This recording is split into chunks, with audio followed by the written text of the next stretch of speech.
This is a test of the All Hazards NOAA Weather Radio Warning device.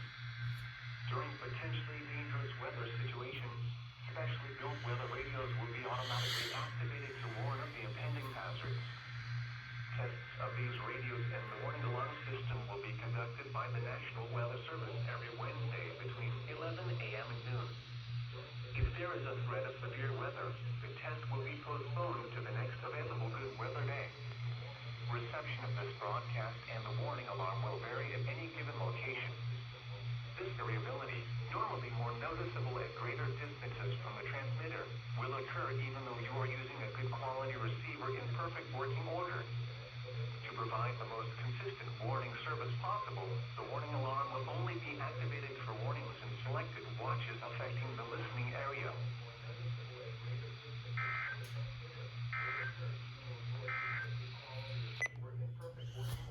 Let's see if any of the AM FM stations are relaying.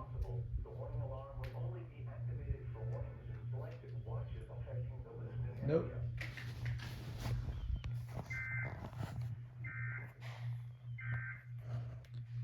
Guys, I'm 16 today.